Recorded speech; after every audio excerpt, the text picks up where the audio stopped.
이번 시간 학습할 학습 목표와 학습 내용을 확인하시기 바랍니다.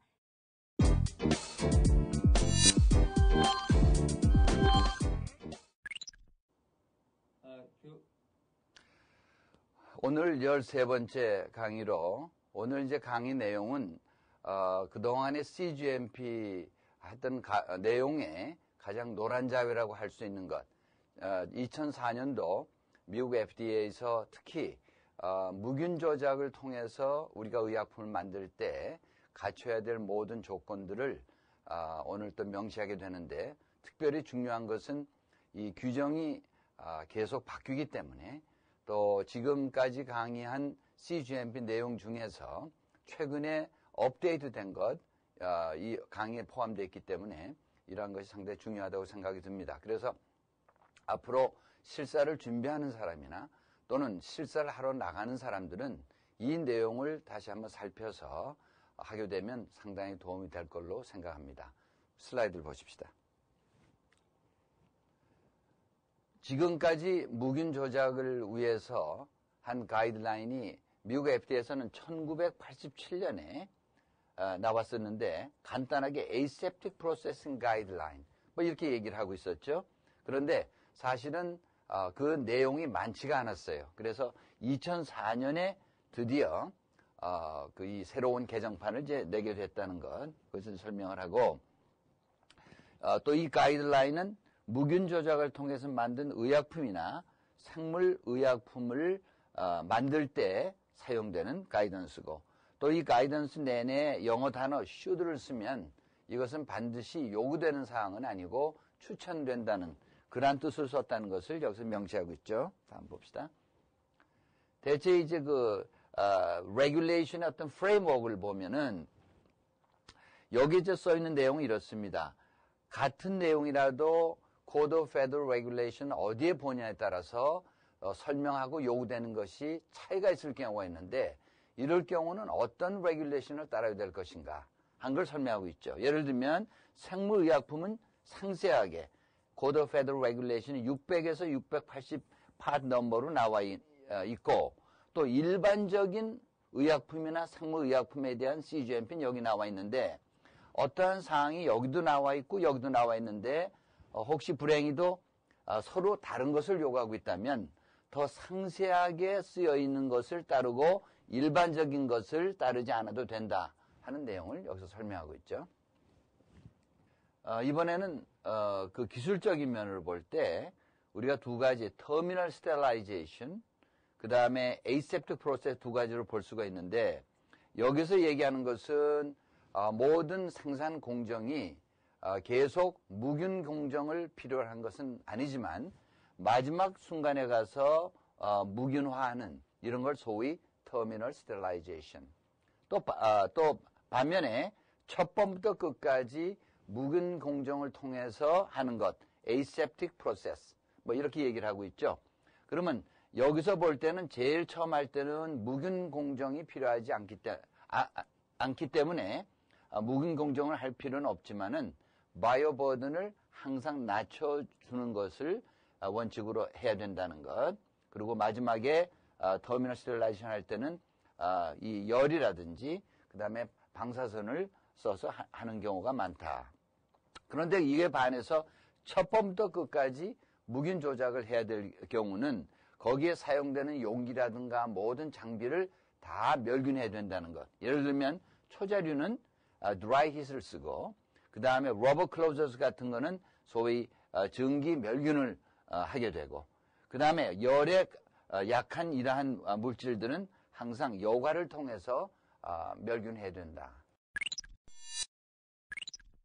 1987년에 나왔던 것보다 지금 설명하고 있는 가이던스가 더 추가된 것은 이러한 상황들이 있죠. 사람의 훈련에 대한 거, 자격에 대한 거, 그 다음에 클린룸 디자인에 대한 거, 그 다음에 공정 디자인, 퀄리티 컨트롤, 그 다음에 인바이러멘탈 모니터링, 그 다음에 프로덕션 레코드에 대한 리뷰에 대한 것, 이러한 것들이 더 추가적으로 돼 있는 것이죠. 그리고 마지막에 여기 얘기한 것은 터미널 스테라이제이션이 될 수만 있다면 이것을 가장 선호하는 것이고, 왜냐하면 오염될 찬스가 많이 적어지기 때문에. 그렇지만 백신과 같은 것은 첫 번부터 끝까지 에이셉틱 프로세스를 쓰지 않을 수가 없는 거죠. 이럴 때 이 가이드라인이 적용된다는 것, 이것을 우리가 알아야 되겠죠. 그 다음에 우리가 이제 건물하고 시설에 대해서 얘기를 해봅시다. 항상 우리가 이제 건물이나 시설에 대해서 청정도를 얘기할 때는 이미 설명한 바와 같이 항상 그 청정도는 work level, 어디서 일하는가 하는 그 장소에 대해서의 청정도를 우리가 측정해야 되겠고, 그 다음에 측정하는 그런 조건은 항상 dynamic condition, 이걸 다른 말로 하면 operational condition, 다시 말하면 사람이나 장비, 모든 그런 요소들이 포함돼서 실제로 작업하는 컨디션을 우리가 dynamic condition 또는 operational condition 이렇게 얘기를 합니다. 이런 상황에서의 청정도가 여기 나와 있는데, 이건 얘기한 것처럼 청정도 100, 1000, 10,000, 10만 이렇게 나와 있고, 그 다음에 ISO에서는 청정도 5, 6, 7, 8 이렇게 얘기를 하고 있어요. 그래서 이거를 이제 큐빅 미터당 몇 개인가 하는 것을 이제 재볼 때에는 3,520 뭐 이런 식으로 나가고, 그 다음에 이 미생물에 대한 것을 규진을 주는데, 이것은 액션 레벨로서 액티브 샘플링을 할 때 이 청정도에서는 1, 그 다음에 7, 10, 100 이렇게 나오고, 이것을 이제 큐빅풋, 10 큐빅풋으로 환산하면 이런 숫자가 되고, 여러분 참고하시길 바라요. 그 다음 WHO에서도 거의 같은 수준으로 해서 이렇게 주고 있고, 그 다음에 이번 FDA 가이던스에서 새로 준 것은 그 세틀링 플레이트, 패시브 샘플링을 통해서, 과거에는 이제 기준이 없었는데 4시간 그 직경이 90ml의 비트리 디시를 썼을 때 4시간 노출시켰을 때의 기준이 액션 레벨이 1, 3, 5, 50 이렇게 된 거 기억하길 바라고, 또 여기 뒤에 나와 있는 것처럼 사실은 여기는 액션 레벨이 1이지만 실제 상황에서는 0, 하나도 오염되는 게 없는 것을 기대하고 있다는 것 기억해 주길 바랍니다. 그 다음에 이제 critical area, 이거는 critical area라는 것은 무균, 이 멸균된 물건이라든지 이런 프로덕트가 공중에 노출되는 장소라고 우리가 설명을 했고, 또 이런 데서 우리가 파티클 갖다가 우리가 잴 때 파티클 자체가 오염원이 된다는 것. 또 그뿐만 아니고 이 미생물은 항상 파티클에 실려서 다니기 때문에 오히려 이 파티클을 우리가 잰다는 것은 미생물까지도 우리가 점검하는 그런 이유가 된다는 것. 그리고 항상 우리가 이런 파티클을 잴 때에는 실제로 일하는 장소에서 1풋, 한 30cm 정도 멀지 않은 곳에서 재야 된다 하는 게 스탠다드가 되겠죠. 그 다음에 이런 걸 재할 때는 언제 재느냐? 항상 생산할 때 재야 되겠죠. 그러면 생산도 하루에 3교대가 있다고 하면 교대할 때마다 따로따로 이러한 것을 점검해야 된다. 그런 얘기가 됩니다. 그 다음에 이제 여기서 얘기하는 것은 어떤 때는 그 품목 자체가, 그 생산품 자체가 파우더로 되어 있기 때문에 파티클이 너무 날려서 오염된 파티클인지 자기 생산품에서 한 파티클인지 구분할 수가 없어요. 이럴 경우는 어떻게 청정도를 측정하느냐 하면 실제로 그 파우더인 프로덕트를 사용하지 아니하고 모든 기계만 작동시킨 가운데 파티클을 재면 그것을 인정해 줄 수 있다 하는 것이 이번에 이제 명기가 되었고, 그 다음에 이제 이 라미나 플로우 같은 경우에는 공기에 흐르는 패턴이 굉장히 중요합니다. 그래서 unidirectional airflow, 실제로 공기가 어떻게 움직이느냐 이런 것을 재야 되고, 그 다음에 이제 물론 새로운 깨끗한 공기가 들어오면은 모든 파티클 같은 것을 전부 씻어서 그 다음에 내는 그런 그 양상을 다시 한번 체크를 해야 되고, 또 이때 흐르는 공기의 속도가 0.45 meters per second, 물론 플러스 마이너스 20%, 이걸 피트로 환산하면 90 feet 플러스 마이너스 20% 되겠죠. 그 외에 이제 지원 시설의 그 지역에 대한 거. 그래서 지원 시설이라고 하면은 일반적으로 묵인 조작하는 것은 크리티컬 에어에서 100을 우리가 맞춰줘야 되지만은 이것을 지원하는, 즉 그 방은 만을 충족시켜야 되고, 그 다음에 이것을 또 지원하는 초자료 준비 같은 거 할 때는 10만을 유지해야 되고, 뭐 이런 것들이 이제 여기 거론되고 있죠. 그래서 항상 우리가 그런 지원 시설이라고 할지라도 그 파티클의 오염 정도를 최소화하는 정도로 디자인해야 되겠다.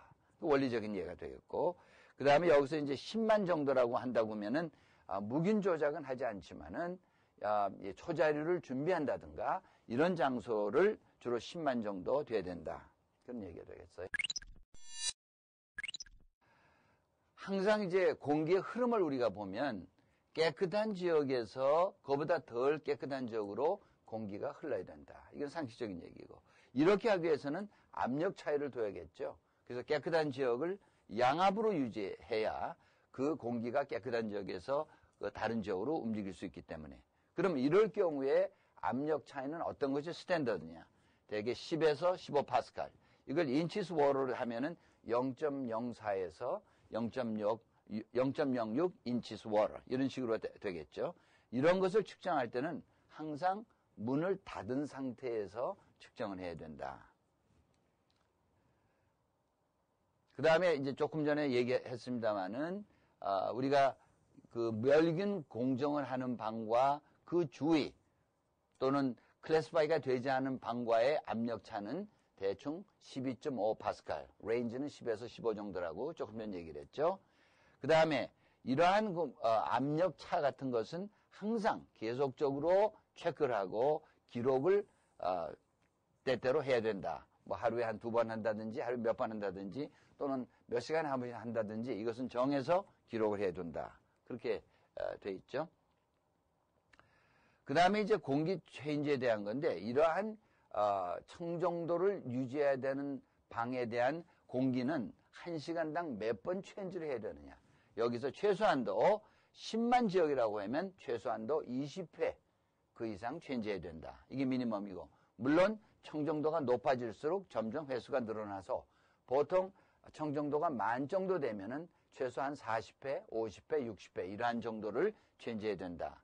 이제 그런 얘기를 하고 있고, 또 청정도가 100일 경우는 보통 이건 실제적으로 라미나 플로우 후드 밑에를 얘기를 하고 있는데, 이것은 한 300회에서 600회 정도 1시간에 공기가 체인지하고 있는 것 우리가 알고 있죠. 그 다음에 이러한 청정도에서 뭐가 잘못됐을 경우 빨리 알아서 조처해야 되니까 또 알람 같은 시스템을 갖춰주는 것이 바람직하다. 이런 얘기가 됩니다. 그 다음에 이제 에어 필트레이션에 대해서 우선 멤브레인을 쓰는 방법이 있는데, 이렇게 이제 물론 멸균된 멤브레인 필터를 이제 쓰게 되는데, 무슨 가스라든지 오토클레이브 에어라인이라든지 라이프라이저 베큐um 브레이크, 그 다음에 무슨 탱크라든지 이런 데서는 이런 멤브레인 필터를 쓰게 되고, 또 그런데 이제 가스 필터를 쓸 경우는 항상 필터가 마른 상태로 있을 수 있도록, 예를 들어서 벤트 필터 같은 거 항상 수증기가 있어서 그 필터를 적게 하면 안 되니까 이런 것들이 필요하게 되고, 그 다음에 이런 모든 필터를 갖다가 우리가 쓸 때에는 항상 인테그리티 테스트를 해야 되죠. 필터가 구멍이 나는지 안 나는지 알아야 되는 것. 그래서 이런 걸 항상 테스트하고, 그 다음에 테스트하는 것도 사용 전에 또는 사용 후에 양쪽 다 하는 것을 권장하고 있는 겁니다.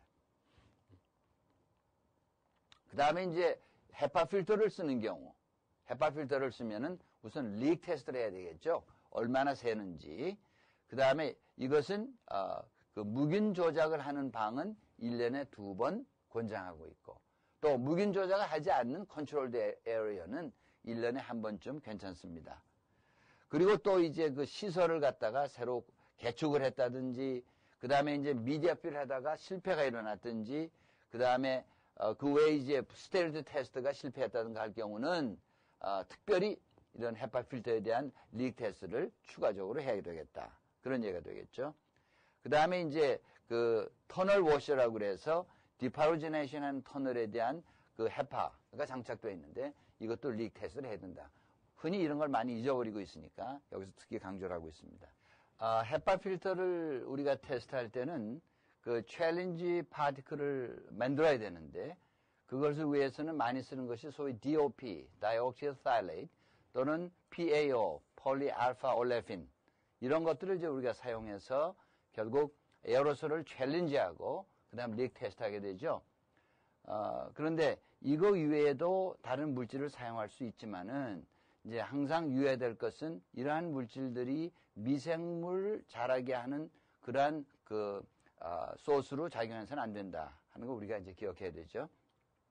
그 다음에 이제 헤파 필터 테스트 할 때 보면은 필터 이피션시 테스트가 있고 또 필터 인테그리티 테스트가 있는데 이피션시 테스트라는 것은 필터를 만드는 공장에서 품질 차원에서 테스트하는 것을 소위 이피션시 테스트라고 하는데 이럴 때에는 그 에어로솔을 갖다가 대개 0.3 마이크론 사이즈로 그런 모노디스퍼스드 에어로솔 일양한 그런 사이즈를 사용해서 파티클을 사용해서 테스트를 하게 되고 이때 일반적인 기준은 99.97%가 그다음 리테인 되면은 합격품이 되는 겁니다. 그래서 많은 이제 필터를 보면은 이피션시하고 99.97% 이렇게 나온 것을 볼 수가 있죠. 그 다음에 이제 또 한 가지 테스트는 조금 전에 얘기한 것처럼 필터 인테그리티 테스트. 이것은 필터를 사서 사용하는 사람이 테스트하는 거가 되겠는데 이때 에어로솔은 대개 파티클 사이즈가 여러 가지가 됩니다. 그래서 폴리디스퍼스드 에어로솔 그래가지고 대개 0.3 마이크론에서 1 마이크론 정도. 그 중에서 물론 0.3 마이크론이 충분히 있어야 되겠고 그 다음에 이것은 사용자가 사용한 데서 하는 테스트라 이미 설명을 했고 그 다음에 이것을 이제 점검할 때는 필터 면에서 1 내지 2인치 정도 떨어진 데서 전부 스캔해가지고 어디서 새는지를 발견하고 새면 물론 실리콘으로 떼워야 되겠죠.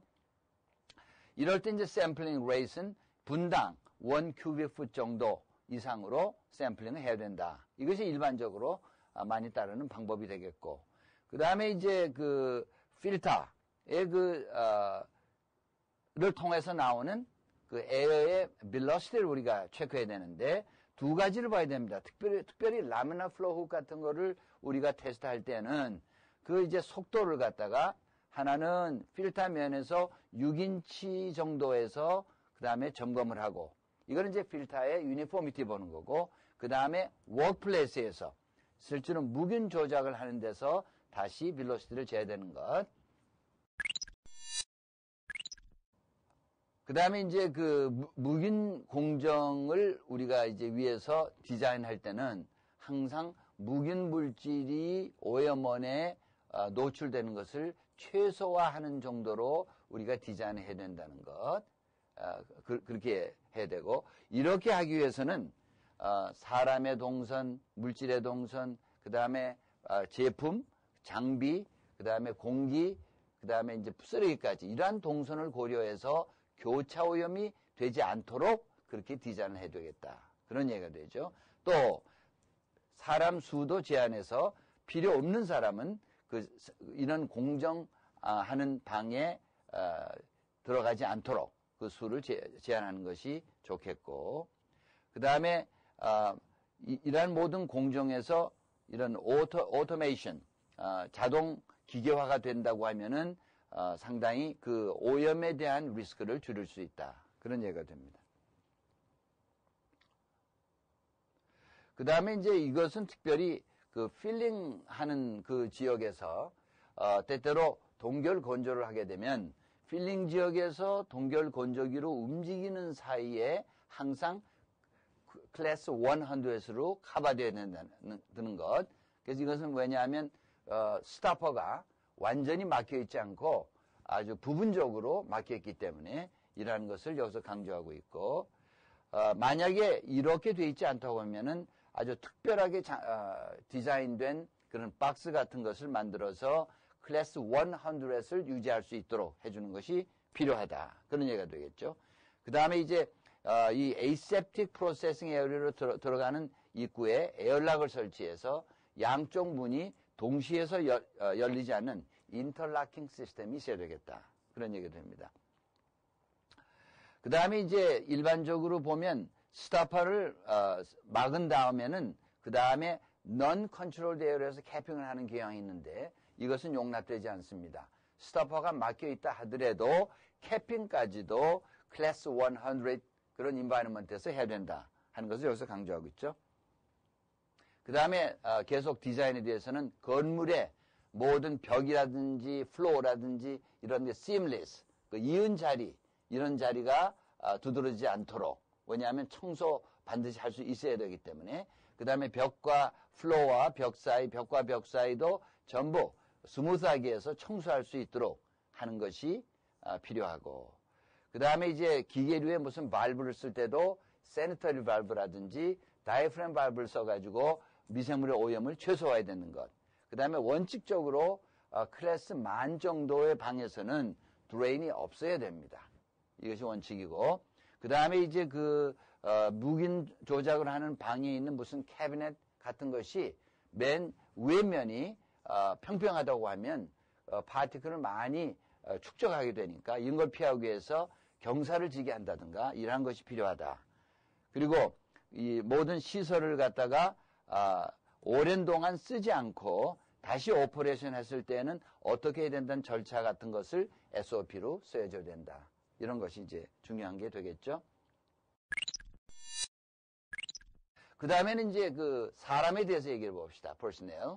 그래서 이 모든 작업을 하는 사람들이 쓰여진 approved SOP를 따라서 하는지 또는 작업 지시를 따라서 하는지 이러한 것을 항상 evaluate 해야 되고, 그 다음에 이러한 것을 우리가 이제 감시하는 것은 QC, 오늘날은 퀄리티 어슈런스 소관이 되겠죠. 이러한 것들이 돼 있어야 되고, 그 다음에 이제 묵인 조작을 하기 위할 때 필요한 테크닉을 좀 살펴보면은, 만약에 여러분들이 이제 묵인 장갑을 끼웠다고 해서 직접 묵인 바이올 같은 거를 손으로 만지면 안 되고 반드시 어떤 기구를 사용해서 이렇게 접촉을 해야 된다. 그런 얘기고, 또 묵인 조작하는 방에서는 움직여야 될 경우는 천천히 해서 공기의 터뷸런트를 최소화하는 것, 이것이 필요한 것.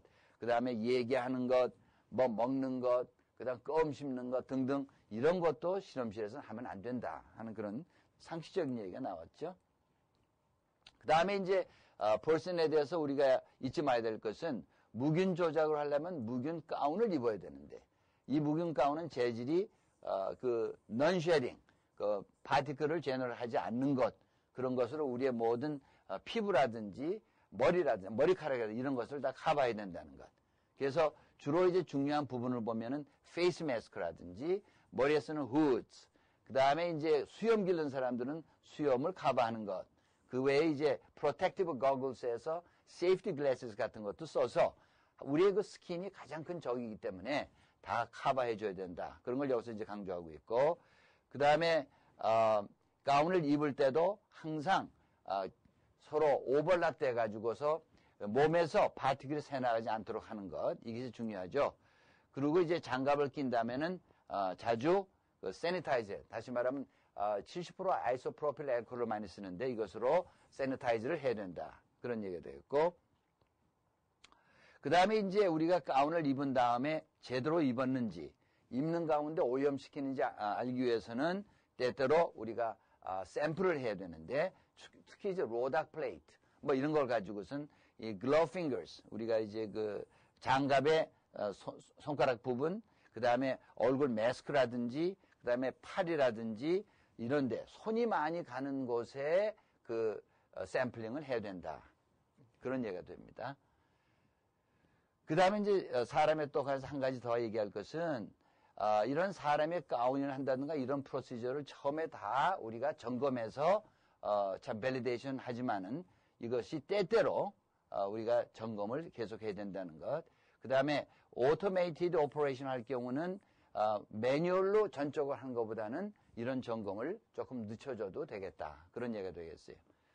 그 다음에 이제 laboratory personnel, 생산 이외에 랩에서 일하는 사람들에 대해서 얘기를 하고 있는데, 그러면 흔히 보면 생산 쪽에서는 이러한 모든 것을 철저히 지키는데 QC 랩에서는 별로 지키지 않은 경향이 있어요. 그래서 이번 가이던스에서는 QC 랩에서도 묵인 조작을 하는 사람은 조금 전에 설명한 모든 것을 똑같이 적용받아야 된다 하는 것을 지금 강조하고 있죠.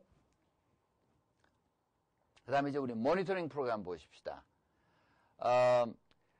각 사람의 이제 가운의 모니터링을 해야 되는데, 조금 전에 얘기했지만은 장갑이라든가, 그 다음에 이제 그 가운의 여러 부분들, 항상, 이제 모니터링 해야 되는데, 이것은 매 낫을 만드는, 그 작업과 관련해서 해야 되겠고, 또, 묵인 조작에 있어서는 묵인 상태가 상당히 중요한 거죠. 이게 뭐 크게 상식적인 얘기고, 그 다음에 여기서 지금 얘기하고 있는 거는, 자, 우리가 장갑이 뭐 오염된 게 있나 없나를 보기 위해서 우리가 샘플링을 해야 되는데, 이럴 때 그 샘플링 하기 전에 알코올 같은 것으로 먼저 닦고 하면 그건 용납되지 않는다. 당연한 소리죠. 왜냐하면 알코올을 썼으니까 묻어있는 오염된 것들이 제거됐기 때문에. 그래서 샘플링 하기 직전에는 이런 디스인펙터들을 쓰면 안 된다. 이런 얘기를 하고 있고.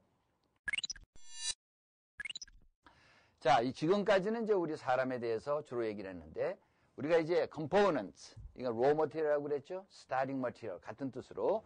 그 다음에, vial이라든지 container, 그 다음에 이제 고무전 같은 거. 이런 거에 대해서 이제 좀 특별히, 좀 여기서 recommend를 하고 있는 것은, 이런 active ingredient라든지 water for injection, 다른 이런 그 BBS라든가 미디어라든가 이런 excipients 같은 거, 이런 모든 것에 대해서는 미생물, 다시 말하면 바이오 버든에 대한 것, 또는 그것들이 내놓은 엔도톡신에 대한 리밋을 설정하는 것이 바람직하다. 이런 얘기가 되겠죠. 그 다음에, 우리가 어떤 용액을 만들 때 그것이 열에 상당히 민감한 경우에는 우리가 필트레이션, 요과를 통해서 해야 된다는 것, 그것을 이제 여기서 얘기를 하고 있죠.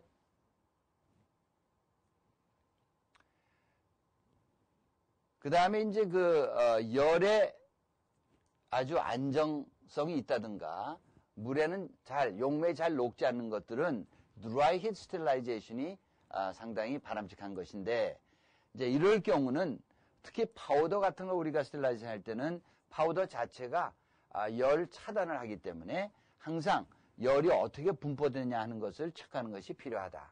이런 얘기가 되겠고, 가끔 레디에이션, 방사선을 이용해가지고 이 컴포넌트를 멸균하는 방법도 있고.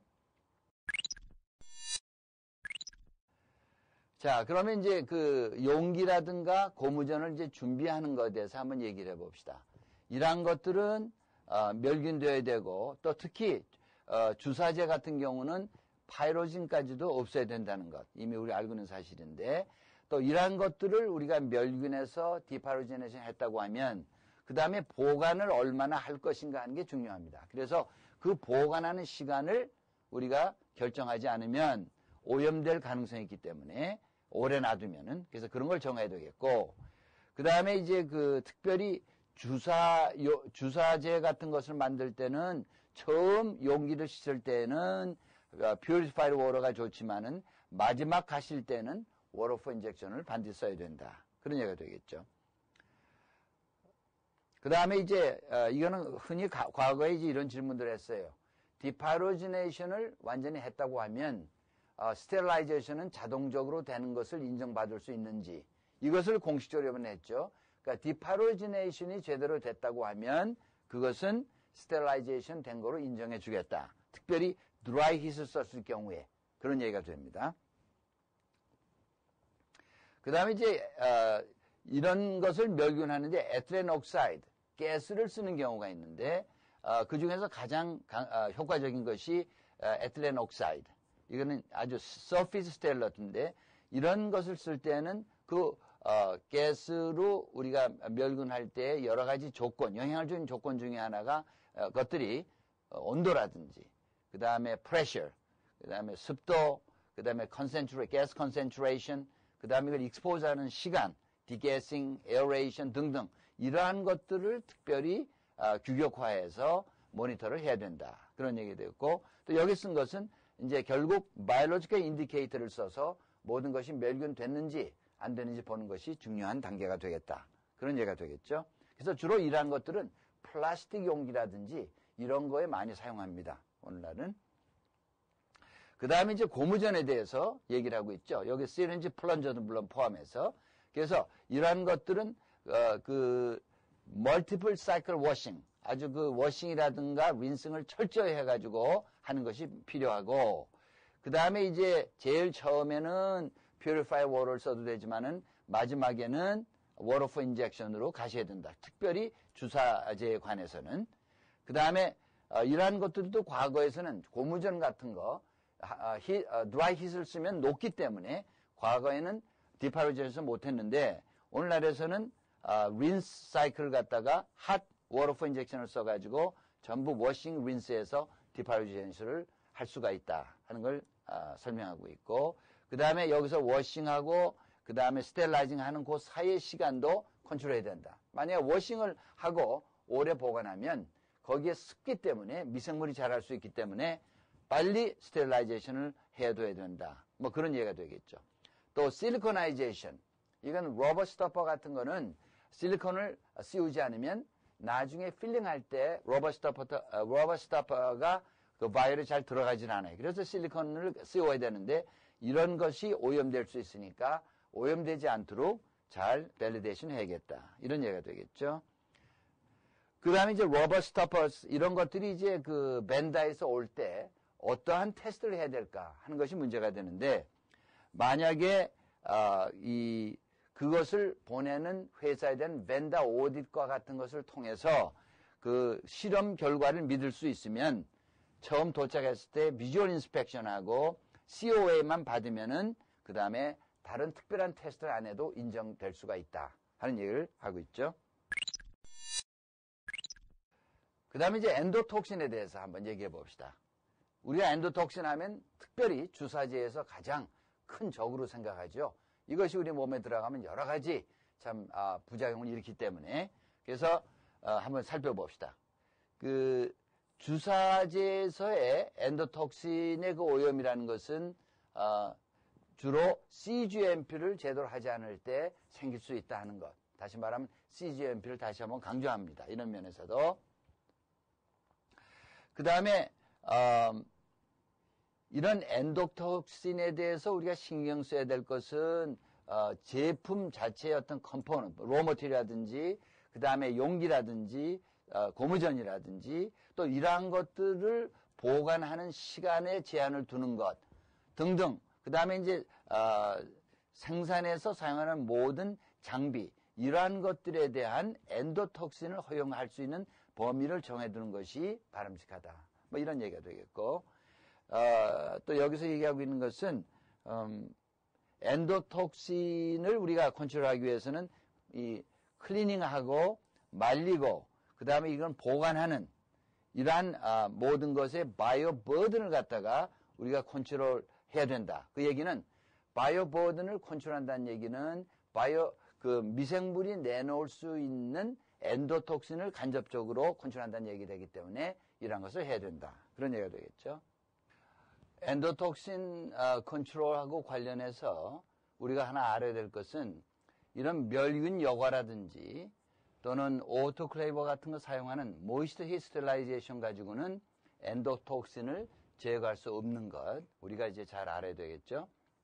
그 다음에 클리닝 플레이스 같은 프로시저를 보면은 역시 처음 씻을 때에는 퓨리파이드 워터 같은 것을 사용하고 또는 클리닝 에이전트 이런 것을 사용한 다음에 마지막 가시는 것은 워터 포 인젝션을 사용하는 것. 이렇게 특별히 여기서 히리드 워터 포 인젝션 이게 중요하죠. 그래서 엔도톡신을 컨트롤할 수 있는 것. 그 다음에 이 장비를 갖다가 우리가 이제 씻은 다음에는 반드시 말려둬야 된다 하는 게 중요합니다. 왜냐하면 모이스처가 있게 되면은 미생물 자라게 되고 그러면 또 엔도톡신을 낼 수가 있기 때문에, 그래서 말려서 보관하든지 아니면 씻은 다음에 바로 멸균하든지 이러한 방법을 취해야 된다. 뭐 그런 얘기가 되겠죠. 그 다음에 이제 타임 리밋에 대해서 이제 설명을 다시 해보십시다. 그러니까 우리가 이제 무균 조작을 하는 각 페이스마다 타임 리밋을 줘야 된다. 예를 들면 벌크 프로덕트를 갖다 컴파운딩하고 그 다음에 그것을 다시 멸균 여과한다고 하면 그 사이의 시간이 길면 길수록 엔도톡신이 만들어질 그런 찬스가 많기 때문에 그런 시간의 제한을 둬야 된다. 그런 얘기가 되겠고, 그 다음에 실제로 공정 중에 있는 것이라도 예를 들어서 2시간 요구하는 과정 또는 4시간 요구하는 과정, 이런 것들이 달리게 될 수가 있는 것은 요구하기 전에는 이미 미생물이 있기 때문에 이러한 것들이 엔도톡신을 내놓게 되고, 그 다음에 요구를 해서 균은 제거하지만 엔도톡신은 통과하기 때문에 이러한 데도 시간 제한을 둬야 된다. 그런 얘기가 되겠죠. 그 다음에 장비라든지 용기라든지 고무전 같은 것도 멸균한 다음에는 보관하는데도 어느 정도 보관할 것인지, 이틀 안에 써야 되는지, 사흘 안에 써야 되는지 등등을 다 결정을 해야 된다. 그런 얘기가 되겠죠. 그 다음에 이렇게 하기 이제 위해서는 이러한 것을 모든 시간, 타임 리밋을 결정하기 위해서는 바이오버든이라든가 엔도톡신 이러한 어널리시스를 해서 할 수 있다. 이런 얘기가 되겠죠. 그 다음에 우리가 멸균 요과를 할 경우에는 그 미생물이 너무 시간이 오래 걸리면 미생물의 일부는 필터를 통과할 수도 있겠고, 또는 너무 오랜 동안 시간이 걸리면은 멸균하기 전에 엔도톡신이 생길 수가 있으므로 그 시간을 항상 맥시멈을 정해둬야 되겠다. 그런 얘기가 됩니다. 그 다음에 이번 시간에는 이걸 얘기를 해보십시다. 그러니까 aseptic processing, 그래서 소위 말하는 process simulation, 여기는 무슨 얘기냐면 일반적으로 오토클레이브라든지 디파로지네이션, 핫 에어 드라이 오븐스는 이런 걸 경우는 마지막에는 챌린지 머티리얼을 씁니다. 그래서 멸균할 때는 살아있는 균을 집어넣고 디파로지네이션 할 때는 엔도톡신을 넣어서 얼마나 제거하는가 하는 것을 보고 우리가 밸리데이션 하는데, 이 aseptic 필링 같은데 무균 충진하는 데서는 이러한 살아있는 균이나 엔도톡신을 쓸 것 같으면 그 시스템 자체를 오염시키기 때문에 이러한 것을 피하기 위해서 밸리데이션 하는 방법을 고안하다 보니까 프로덕트 대신에 미생물이 자랄 수 있는 그런 그 시스템을 만들어서, 그러니까 미생물이 자랄 수 있는 그런 미디어를 집어넣어서 오염된 정도를 봐서 그 밸리데이션 할 수 있는, 이것을 소위 일반적으로 우리가 프로세스 시뮬레이션, 또 특히 미디어 필이라고 얘기를 합니다. 그럼 우리가 이제 이런 미디어 필 밸리데이션 할 때는 우선 고려될 사항은 진짜 필링하는 그런 오퍼레이션 컨디션과 같아야 되고, 이상적으로는 그보다 조금 더 열악한 상태를 조성을 해서 밸리데이션 하는 것이 일반적이죠. 그래서 거기에 이제 고려될 사항을 보면은 항상 필링하는 것도 시간이 일정치 않다 그러면 가장 긴 시간을 잡는 것, 이런 게 이제 중요한 게 되고, 또 필링하는 사이에 인터럽시 생기면 그런 인터벤션 같은 거 가끔 그런 것들도 고려 넣어서 밸리데이션 해야 된다. 그런 얘기가 됩니다. 그 다음에 이제 더 고려할 사항은 만약에 동결 건조하면은 동결 건조하는 프로시저까지도 집어넣고 밸리데이션 해야 되겠고, 그 다음에 이제 장비를 모두 낱낱으로 멸균해서 다시 연결하는 이러한 동작이 있다고 하면 그것도 포함시켜줘야 되고, 그 다음에 거기서 일하는 사람의 수도 제한해야 되는 것, 그러니까 사람 수도 고려하고, 그 다음에 shift changes, 한 번만 일하는 게 아니고 하루에 몇 교대를 일한다고 하면 그런 교대하는 것마다, 그 다음에 브레이크 까지는 거, 가운을 바꿔 입는 이러한 모든 요소들을 다 고려해가지고 우리가 밸리데이션을 해야 된다. 그런 얘기가 됩니다. 그 다음에 이제 이런 aseptic filling, media fill 갖다가 우리가 이제 밸리데이션 할 때 그 빈도와 몇 번을 해야 되는 거지 보면, 제일 처음에 할 때는 최소한도 계속적으로 3번 우리가 반복을 해야 되는 것 이미 알고 있고, 그 이후에는 1년에 2번, 6개월에 한 번씩 하되 3번 반복할 필요 없고 한 번만 하면 된다. 단 이 경우도 만약에 변경 사항이 있다고 하면 다시 3번을 계속해서 해야 된다. 그 다음에 이제 이런 거를 밸리데이션 할 때 가끔 실제로 우리가 생산을 하다 보면 뭐가 고장나서 공무 쪽에 사람이 들어와야 된다든지 이런 것들이 종종 있습니다. 그럼 이런 것도 고려해서 최소한도 1년에 한 번은 이러한 사람들도 들어오게 해서 그 사람도 포함해서 밸리데이션 하는 것이 바람직하다. 이런 얘기가 됩니다. 그 외에 만약에 이렇게 밸리데이션 한 후에도 무슨 장비를 바꾼다든가 사람이 바뀌었다든가 그 다음에 그 모든 프로세스 중에 어떤 변경이 생기면 다시 밸리데이션을 처음부터 해야 된다. 그런 것이 여기 써 있습니다. 그리고 특별히 이제 그 모든 필링이 수동작으로 주로 많이 해야 될 때 이럴 경우는 필링 밸리데이션의 총 시간을 실제로 생산을 할 때 쓰는 시간과 같은 시간을 해줘야 된다. 그런 얘기가 되겠죠. 그리고 동결 건조가 포함될 경우에는 이 모든 필링한 그런 그 바이어를 갖다가 동결 건조기에 집어넣고 한두 가지 작동을 한 다음에 꺼내서 인큐베이션을 해야 된다. 그런 게 써 있는데 여기서 주의할 것은 베큐um을 걸더라도 완전히 걸면 안 되고 그 다음에 얽혀도 안 되고 이런 것을 이제 주의해서 해야 되겠다. 그 다음에 이제 이런 그 size of runs 한번 할 때 몇 병을 우리가 밸리데이션 해야 될 건가? 지금 새로 옛날에는 이게 3,000병으로 얘기하고 있었지만은 이제는 최하 5,000에서 10,000병 하라고 지금 추천하고 있죠. 그래서 만약에 실제로 생산이 5,000병 이하로 한다 하면은 5,000병 할 필요가 없겠죠. 그 대신에 그 5,000병 이하로 하는 중에서 가장 많은 큰 배치 사이즈를 사용하면 되겠고, 그 다음에 그 수동작으로 할 경우에는 완전히 그 수대로 해야 되는 거 이미 앞에서 얘기했지만은, 그 다음에 이제 자동화된 경우 또 아이솔레이터 같은 거를 쓰는 경우는 이 숫자보다는 좀 적어도 용납될 수 있겠다. 그런 얘기가 됩니다. 라인 스피드는 일단 정했으면 가장 그 열악한 상태의 스피드라는 것을 justify 해야 되겠고, 그 다음에 이제 그 환경, 이 미디어 필 환경은 실제로 작동할 때의 환경과 같은 환경 아니면 그보다 더 열악한 상황에서 해야 된다. 그때 쓰는 미디어는 많이 쓰는 것이 soybean casein digest 미디어를 쓰는데, 이 미디어는 이미 우리 얘기한 것처럼 에어롭 백테리아를 자라기 위해서 만들어진 그런 미디어가 되겠죠.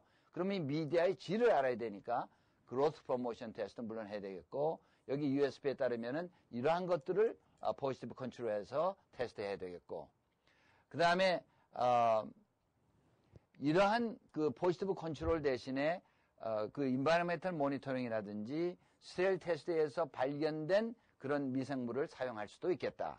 그리고 이 그로스 프로모션 테스트 할 때는 그 베슬 하나당 100 콜로니 포밍 유닛 이상을 넣으면 안 된다. 그런 얘기가 되겠고,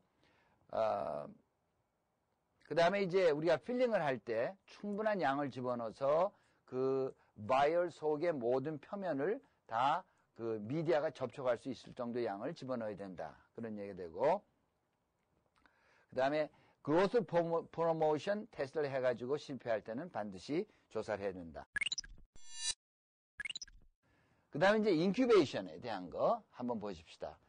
주로 20에서 30도 섭씨로 그 레인지는 플러스 마이너스 2.5 디그리 셀시어스 이 정도에 유지를 해야 되고 14일 동안 14일 이상 인큐베이션 해야 되는데, 만약에 두 가지 템퍼러처를 쓰면은 처음 7일은 낮은 온도에서 그 다음 7일은 높은 온도에서 그렇게 하는 것. 그 다음에 항상 이것을 관찰할 때는 QC가 인볼브 돼야 된다. QC가 관찰하든지 아니면 QC 입회 하에 관찰하든지 이러한 것이 필요하고, 그 다음에 기록돼야 되는 것. 그 다음에 의심이 생길 때는 역시 이 분야의 전문가인 QC에 가져와야 된다는 것. 여기서 쓴 얘기는 뭐냐면, 어떤 경우는 마지막 용기가 색깔이 있어서 그 속에서 미생물이 자라는지 아닌지를 구분할 수 없는 경우가 있어요. 이럴 경우는 똑같은 재질의 용기, 똑같은 크기의 용기, 색깔만 없는 것을 사용해서 하는 것을 인정해 주겠다 하는 얘기가 되고, 그 다음에 여기서 all integral units, 이 얘기는 무슨 말이냐면 외부에서 오염된 것이 무슨 깨진 그런 틈이라든지 이런 거로 들어올 수 없는 것을 다 인큐베이션 해야 된다는 것. 그래서 이런 것을 소위 얘기해서 cosmetic defect라고 그러죠. 예를 들어서 어떤 병이 떨어뜨려서 금이 갔는데 그 금을 통해서 밖에서 미생물이 들어올 수 없는 거, 이런 것을 인큐베이션 해야 되는데 이런 걸 소위 cosmetic defect라고 그러고, 만약에 깨졌는데 구멍이 났다든지 밖에서 오염이 가능한 거는 이거는 버려야 되고, 그 다음에 이제 이것을 우리가 필링하다 보면은 몇 개의 바이어를 손상할 수 있는데 이런 것들이 전체 수에서 몇 프로쯤 되는지 크라이테리아를 만들어서 설정해 두는 것이 바람직하다. 그 다음에 이제 그 결과 해석에 대해서는 아까도 얘기한 것처럼 QC 유닛이 인볼브가 된다는 것 얘기를 했고, 그 다음에 이제 오염된 것을 우리가 발견했을 때에는 이것이 그 미디어 필을 하는데 언제 오염됐는지, 다시 말하면 제일 처음에 됐는지, 그 다음에 중간에 됐는지, 나중에 됐는지 이러한 것을 알아야 된다. 그래야 오염원을 발견하기 쉽기 때문에. 그 다음에 이제 오염된 것들은 반드시 동정을 해서 옛날에는 지너스 레벨까지 했는데 요새는 스피시스 레벨로 그렇게 해야 된다는 것. 그래서 이제 그 밸리데이션을 한 다음에 6개월에 한 번씩 다시 한번 정기적으로 밸리데이션 하는데, 만약에 그렇게 하다가 실패한 것이 나온다고 하면 그 지난 6개월 동안 어느 시점에서 오염되는지를 모르기 때문에 지난 6개월 동안에 만들어진 모든 제품에 대해서 검사를 해서 언제부터 문제가 있었는지를 발견해야 된다 하는 것을 여기 써 있습니다. 그리고 현재 우리가 미디어 필을 하게 되면 그 옛날에는 3,000병에서 0.1%, 대개 3병 정도는 오염이 돼도 소위 합격선으로 생각을 했었는데 이제는 하나도 나오면 안 된다는 거죠. 최소한도 5,000에서 만 해가지고 한 개도 나오지 않아야 된다. 이게 대전제입니다. 그래서 조금 자세히 여기서 얘기를 하면 5,000병 이하를 필링할 때는 하나도 절대로 나오면 안 되고, 5,000병에서 만 병을 집어넣어서 하나가 오염됐다고 하면 다시 조사하고 또는 그 미디어 필을 다시 반복하는 것도 고려해야 되고, 둘이면 물론 안 되고, 그 다음에 10,000병 이상 할 때는 하나가 나온다고 하면 조사하고, 그러나 합격권에 들어갈 수는 있는 얘기죠. 그러나 둘 이상은 안 된다는 거. 그래서 다시 돌아오면 지금은 5,000을 쓰든 만을 쓰든 만 이상을 쓰든 원칙적으로 하나라도 오염이 되어서는 안 되겠다 하는 것이 이제 이번에 기준이 되겠죠. 자, 이제는 여과를 통해서 멸균하는 거 한번 생각해 봅시다. 대개 그 필터를 쓸 때 0.2나 0.2 마이크론 필터는 어느 것을 다 써도 되고, 그 다음에 이제 그 필터레이션, 밸리데이션 할 때는 미생물 챌린지를 해야 되죠. 해야 되고, 그 다음에 미생물 챌린지는 가장 그 백테리아 중에 작다고 생각하는 브레빈디모나스 디미누타, 이것을 이제 사용하게 되는데, 그걸 하기 전에 물론 필터 인테그리티 테스트는 해야 되겠죠. 그 구멍 뚫어지는지 아닌지 조사를 해야 되겠고, 그 다음에 챌린지 할 때는 필터 1제곱센티미터당 10의 7승 오가니즘을 집어넣고, 그 다음에 합격 기준은 하나라도 세면 안 되는 거. 이것이 이제 기본적인 기준이 되는 거죠. 그 다음에 이런 필터를 할 때 필터 하기 전에라도 바이오 버든을 최소화해야 된다. 이미 그 이유는 얘기를 했죠. 그 다음에 이제 이런 걸 할 때 무슨 PBS를 쓴다든가 미디어를 쓴다든가 워터풀 인젝션 같은 걸 써도 되지만은 가장 이상적인 거는 실제 프로덕트를 속에다가 이런 걸 챌린지해서 하는 것이 가장 이상적인 것이다. 그런 얘기하고, 그 다음에 항상 밸리데이션은 열악한 상태를 우리가 고려해야 되기 때문에 필터하는 시간이 여러 가지가 있다면 항상 맥시멈 제일 오랜 시간을 잡고 또 프레셔도 가장 강한 거 이런 걸 골라서 밸리데이션 하는 것이 바람직한 한 얘기가 되겠고 그 다음에 아까 필터 인테그리티 테스트 얘기를 했는데 사용 전 후에 해야 되는 거 이런 거 할 때 많이 쓰는 게 forward flow라든지 버블 포인트 테스트 이런 것을 흔히 많이 쓰는 것. 그 다음에는 이제 moist hit 소위 오토클레이브 우리가 많이 쓰죠. dry hit 건열 멸균기 이런 걸 써서 이제 스테라이제이션을 생각을 해보면 첫째는 그 기계 자체 예를 들면 오토클레이브, hot air dry oven 퀄리피케이션 적격성 검사를 하고 그 다음 공정 밸리데이션을 해야 되는데 이렇게 한 후에도 때때로 다시 정기적으로 퀄리파이하고 밸리데이션 해야 된다는 것. 그래서 현재로 보면 많은 큰 회사들은 이거 한 후에 1년에 한 번 정도 다시 밸리데이션 한 경우도 있고 또 우리 연구소 경우는 2년에 한 번씩 한 경우도 있습니다. 그 다음에 이제 이런 밸리데이션 할 때 오토클레이블 체인버 속에서 공기를 제거하는 게 중요하죠. 공기가 들어있으면 이게 히트를 차단하는 역할이 있기 때문에 이런 것들이 중요하고 그 다음에 만약에 이제 필터가 그 SIP처럼 어떤 파이프 가운데 들어간 걸 가지고 우리가 멸균한다 하면은 필터 전후에 온도라든지 프레셔가 달라지게 되겠죠. 그러면 필터 전에 프레셔가 더 높게 되겠고 따라서 필터 전에 더 온도가 높아지게 되기 때문에 나중에 바이올로지컬 챌린지를 할 때는 필터 전보다 필터 후에 다운스트림 사이드에 로케이트 하는 것이 옳을 것이다. 이런 얘기가 여기 하고 있죠. 그 다음에 이 스테릴라이저의 퀄리피케이션, 밸리데이션 또 계속 얘기를 하는데 우선 장비 퀄리피케이션 우리가 할 때는 empty chamber, 빈 체인버에서 열 분포를 보는 것.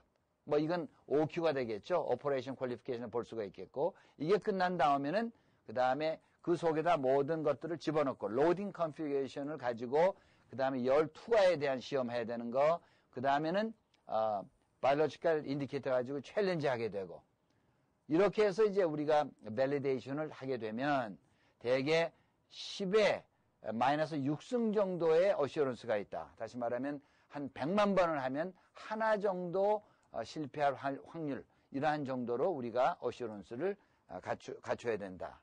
그런 얘기가 되죠. 그 다음에 이제 이런 밸리데이션 할 때 가장 중요한 것은 캘리브레이션이 중요합니다. 그래서 모든 그 프로세스 컨트롤 하기 위한 그런 모든 장비들 기구 같은 거는 캘리브레이션 하는데 여기에 이제 고려될 것이 이런 거죠.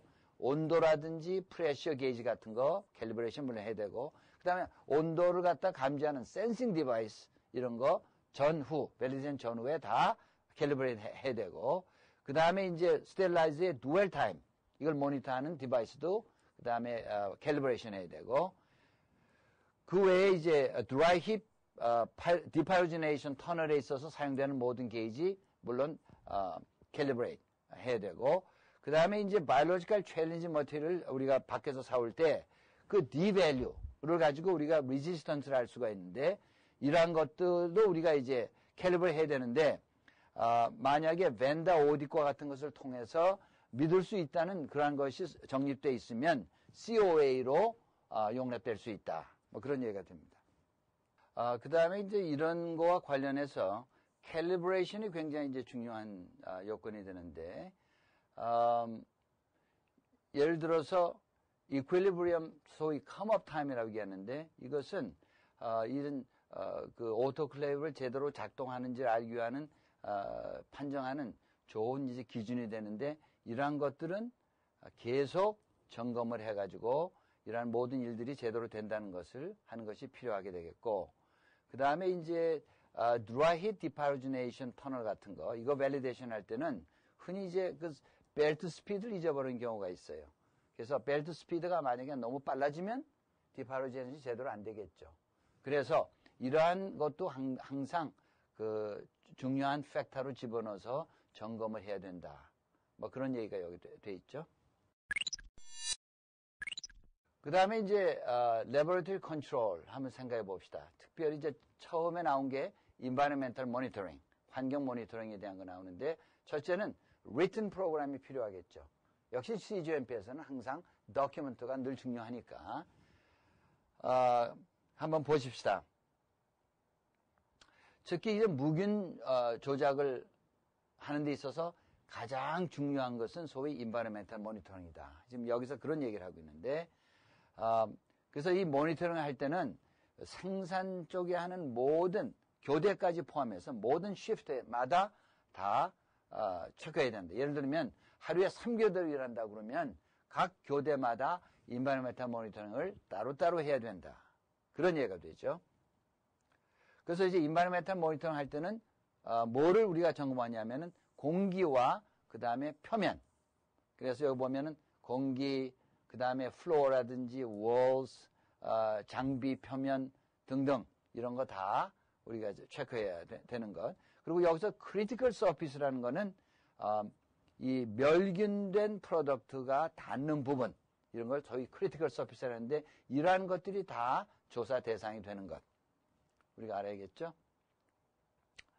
그 다음에 이제 우리가 SOP를 이제 써야 되는데 뭐 수많은 SOP가 있지만은 여기서 대표적으로 중요한 SOP를 예를 들면은 우리가 이제 그 environmental monitoring 할 때 샘플을 하는 장소 어디에서 샘플 할 것인가 하는 거 SOP에 쓰여 있어야 되고 그 다음에 언제 샘플링 할 것인가 우리가 작업 도중에 작업 끝난 다음에 뭐 이런 걸 하는 결정하는 게 있어야 되고 그 다음에 샘플을 해도 얼마나 자주 할 것인지 5분에 한 번씩 아니면 1시간에 한 번씩 등등 이것도 결정이 돼야 되고 한 번 샘플하면 얼마 동안 할 것인지 이것도 결정이 되겠죠. 그 다음에 샘플 사이즈 특별히 이제 그 우리가 표면을 샘플할 때는 이제 우리가 아가 플레이트 가지고 이제 소위 도장 찍는데 그 넓이가 문제가 되겠죠. 대개 한 25제곱센티미터 아가 플레이트를 써야 되는지 30제곱센티미터 써야 되는지 이런 사이즈 같은 거 결정해야 되고 그 다음에 이제 샘플링 하는데 사용되는 기구라든지 이런 테크닉 같은 것도 SOP로 써 있어야 되죠. 그리고 얼럿하고 액션 레벨에 대한 것도 써 있어야 되죠. 그러면 잠깐 설명을 하면 얼럿 레벨은 뭐냐 하면 생산하는 예를 들어서 생산하는 과정에서 보통보다는 좀 벗어나는데 아직도 그렇게 위험한 것은 아닌 걸 우리가 얼럿 레벨이라고 그러고 그 다음에 액션은 확실히 보통보다는 벗어나는 게 확실해서 프로덕트 퀄리티에 영향을 줄 수 있을 때 그런 기준을 액션 레벨이라고 합니다. 그래서 이러한 것들도 다 SOP로 쓰여져 있어야 된다는 것. 그 다음에 이러한 것이 일어났을 때 어떠한 조처를 취해야 될 것인가 하는 것도 SOP로 있어야 되겠죠. 그 다음에 environmental monitoring에서 샘플을 우리가 채취할 때 과연 어디서 해야 되는가 하면 근본적으로 classified area는 다 해야 되죠. 예를 들어서 청정도가 10만이든 만이든 1000이든 100이든 할 거 없이 특별히 무균 조작하는데 가운 바꿔 입는데 이런 데서 environmental monitoring은 훨씬 더 중요한 거가 되겠죠. 그 다음에 샘플 사이즈는 조금 얘기한 것처럼 충분히 그 오염원을 디텍트 할 수 있는 그런 양으로 해야 되겠고 그 다음에 이제 그 critical surface 아까 얘기한 것처럼 멸균된 용기라든지 그런 물건들이 닿는 면적을 우리가 critical surface라고 그러는데 이러한 데서는 항상 작업이 끝난 다음에 해야 된다. 왜냐하면 작업 도중에 우리가 에이가 플레이트 같은 걸 가지고 막 도장을 찍는다고 하면 우리가 오염하고 다닌 거기 때문에 그래서 이건 끝난 다음에 해야 된다. 그 다음에 이제 아까 얼럿하고 액션 레벨 잠깐 얘기했는데 이런 거는 어떻게 우리가 결정할 것인가. 첫째는 그 샘플을 어디서 하는가에 대한 그런 거에 이제 기준을 둬야 되겠고 그 다음에 어떠한 컨트롤 해야 되느냐에 따라서 그 기준이 달라지니까 이런 걸 또 고려해야 되고 그 다음에 역사적인 데이터베이스 그러니까 인바이러멘탈 모니터링에 대한 데이터가 여러 해 동안 와 있으면 그걸 이제 고려하고 그 다음에 미디어 필 했을 때의 데이터 그 다음에 클린룸 퀄리피케이션 그 다음에 세니타이제이션 스터디 이러한 모든 거의 결과를 놓고 기준해서 얼럿이나 액션 레벨을 결정해야 되겠다. 그런 얘기가 되고 이런 걸 함에 있어서는 퀄리티 컨트롤 유닛이 반드시 점검하고 리드해야 되는 그런 것이 요구되고 있죠. 그러면 대개 이제 QC에서 이걸 갖다가 이제 슈퍼바이저하고 리드하게 되는데 대개 경향 분석 같은 걸 보면 단기간의 경향 분석 매일 일주일에 한 번, 매달, 그 다음에 분기별 등등, 그 다음에 이제 장기별로 보면 1년에 한 번, 2년에 한 번 등등, 이러한 모든 것을 다 고려해서 해야 된다. 그 다음에 이제 디스인펙션에 대한 거 얘기해 봅시다. 우리가 이제 묵인 조작을 하게 되면 여러 가지 디스인펙턴트를 이제 많이 쓰게 되는데, 항상 예를 들어서 우리가 70% 아이소프로필 알코올을 많이 씁니다. 그럼 이런 것을 우리가 할 때는 우선 멸균해야 되겠죠. 그러면 0.2나 0.2 마이크론 필터를 써야 되겠고, 그 다음에 담는 용기도 멸균된 용기에다가 담는 것, 이것을 지금 권장하고 있죠. 그리고 무작정 오래 쓰는 것이 아니고 일정 기간 동안에 쓸 수 있는 이런 것도 데이터가 나와 있어야 된다. 그 다음에 이제 이렇게 해서 우리가 사용하는 디스인펙턴트는 그 지역에서 기생하는 미생물에 대해서 효과가 있어야 되겠다. 그런 얘기가 되겠죠.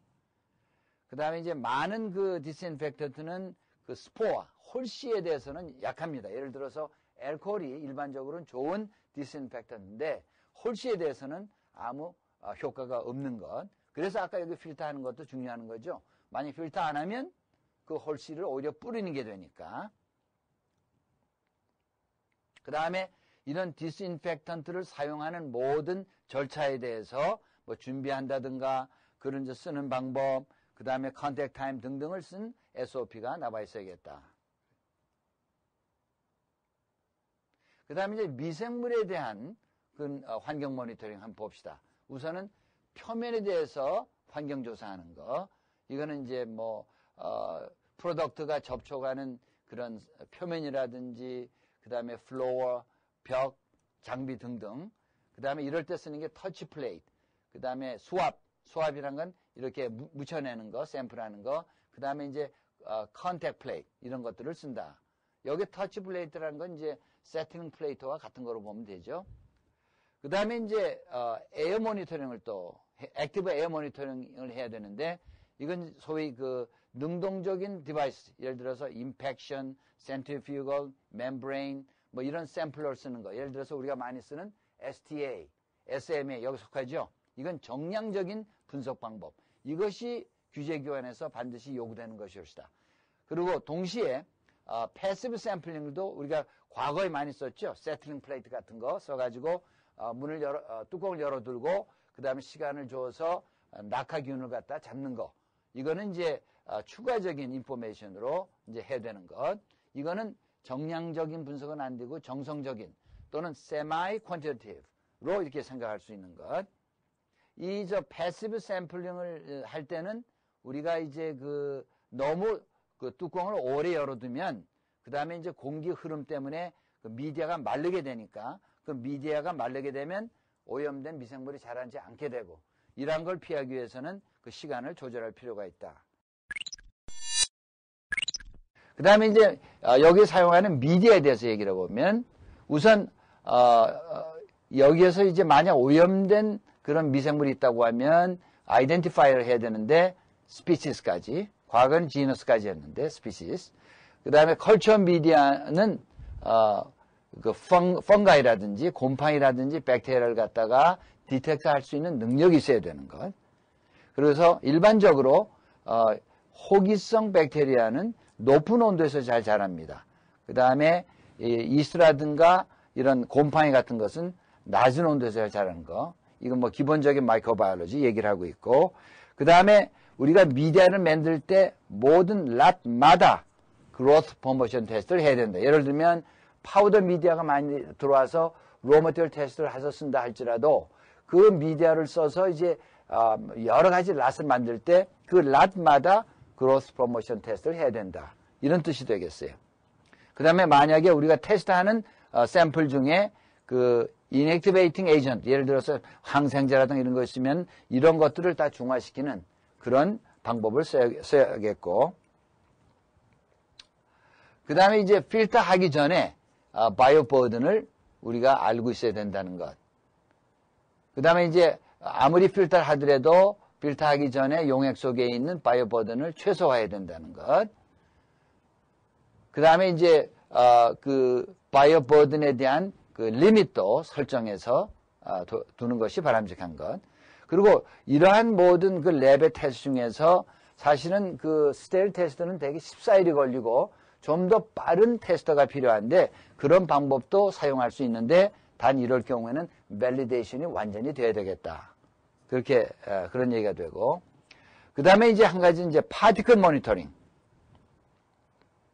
그래서 이 파티클을 우리가 재는 것은 빨리 오염원을 발견하는 아주 신속한 방법으로 상당히 유용한 방법이 되겠고 그 다음에 만약에 우리가 설정된 어떤 레벨을 벗어난다고 하면은 그 즉시 조사해야 되겠고 그 다음에 이 조사할 때는 반드시 트렌딩 데이터, 경향 분석 데이터를 이밸리에이션 하는 것이 상당히 바람직한 것이고 그 다음에 이제 스테빌리티 테스트에 대해서 한번 얘기를 해봅시다. 스테빌리티 테스트 랩 자체는 그 랩 자체는 무균 충전실과 똑같은 그런 환경을 조성해야 된다. 그래서 우리가 다시 한번 생각하면 무균 충전하는 방은 양압을 유지해야 되죠. 여기도 마찬가지 해야 되겠고 그 다음에 청정도가 만을 유지해야 되고 이런 모든 것을 똑같은 조건 하에서 우리가 디자인하고 운영해야 되겠다. 근데 만약에 아이솔레이터 같은 걸 쓰면은 어떤 false positive 같은 테스트 결과를 최소한도 할 수 있는 것. 그래서 아이솔레이터 같은 걸 많이 쓰는 것을 권장하고 있죠. 우선 랩 컨트롤 봅시다. 우선 테스트할 때는 모든 방법을 밸리데이션 해야 되는 거.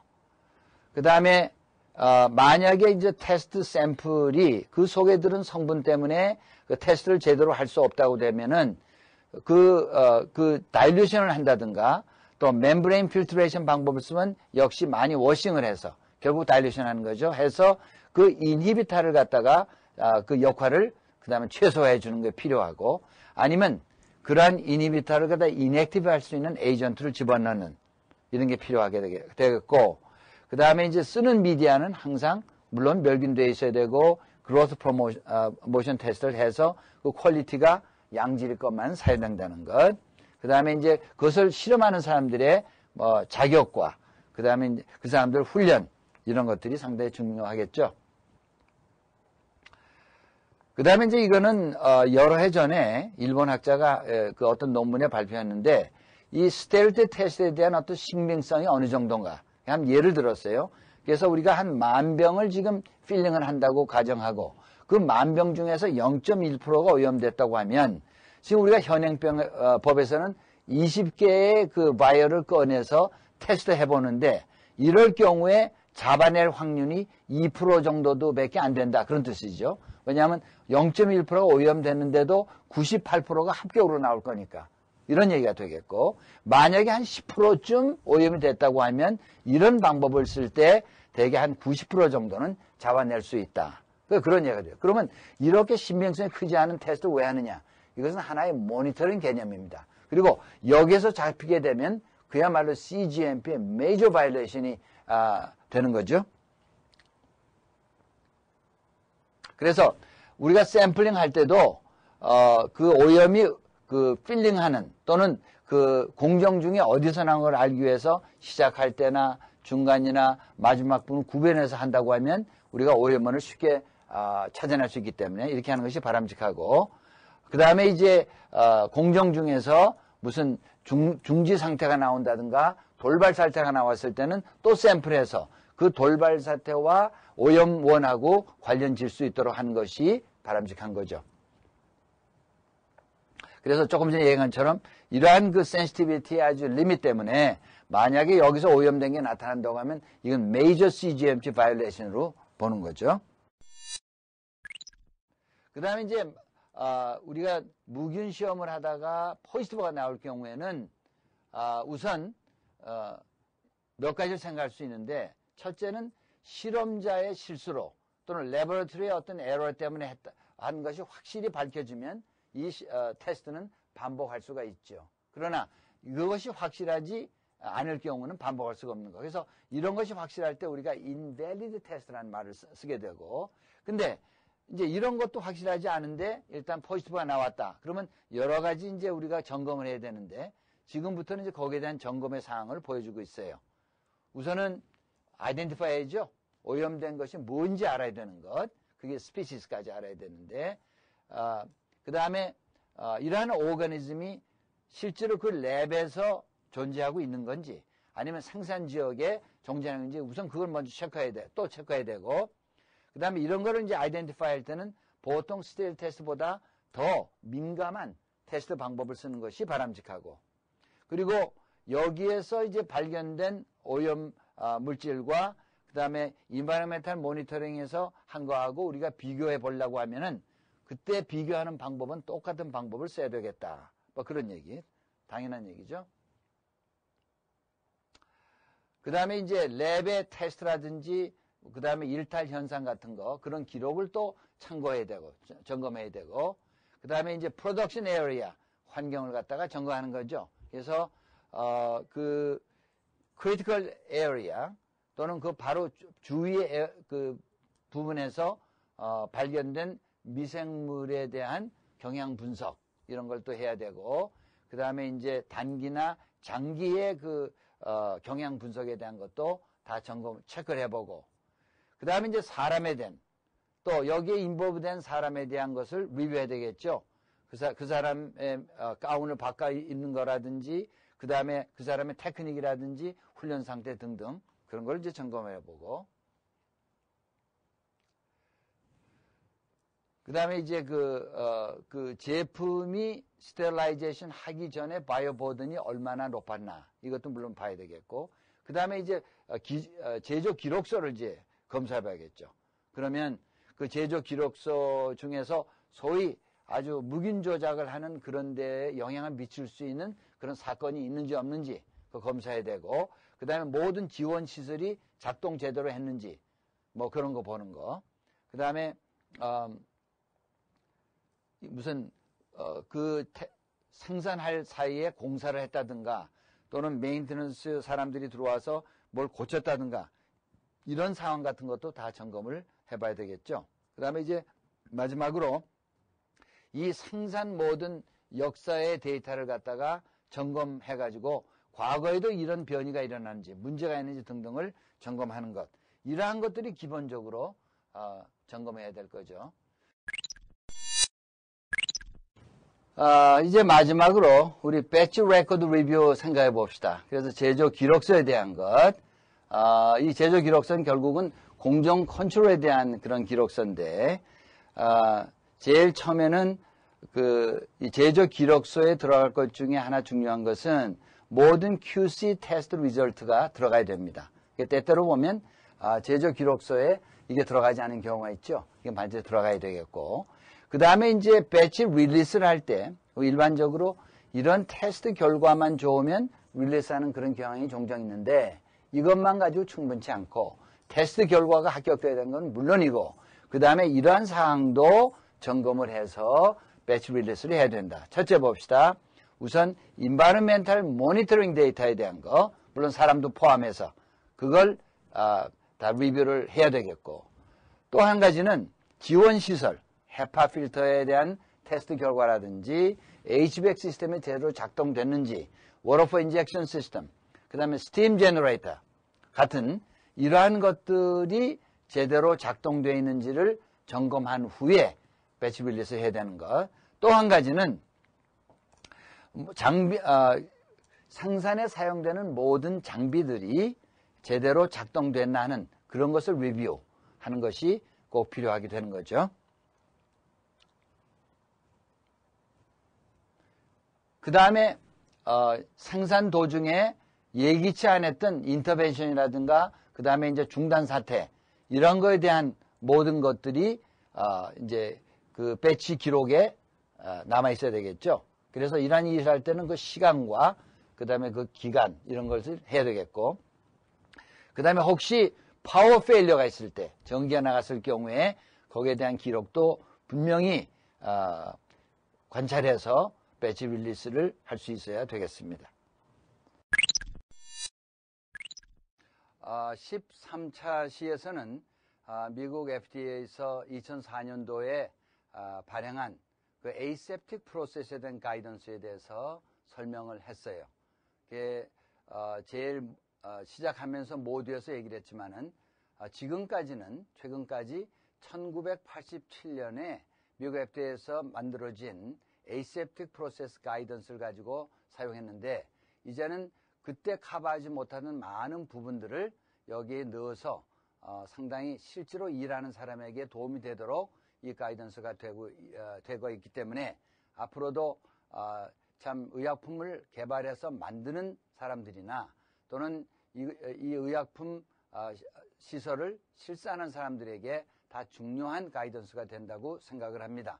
특별히 우리 식약청에서 실사하는 이들은 늘 얘기하는 것과 마찬가지로 이 가이던스를 충분히 숙지해서 그 다음에 인덱스 카드 같은 데 잘 써가지고 실사하기 전에 한번 훑어보고 나가고 그 다음에 실사한 후에 다시 훑어봄으로써 또 여러 가지 상황을 잘 판단할 수 있다고 하면 굉장히 도움이 되는 거로 생각을 합니다. 특별히 이제 유의할 것은 과거 예를 들면 미디아필에서 한 3,000병에서 0.1% 정도 오염되는 것은 참 합격 수준으로 생각하던 그것이 이제 다 바뀌어져서 5,000에서 10,000병 이상 필링을 해서 밸리데이션 해야 되고 거기서 하나라도 오염이 되면 안 된다는 이런 새로운 기준을 숙지해서 실제 일에 적용하기를 바랍니다.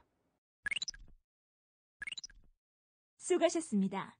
이번 시간에는 Highlights of the Guidance on Sterile Drug Products Produced by Aseptic Processing에 대해 학습하셨습니다.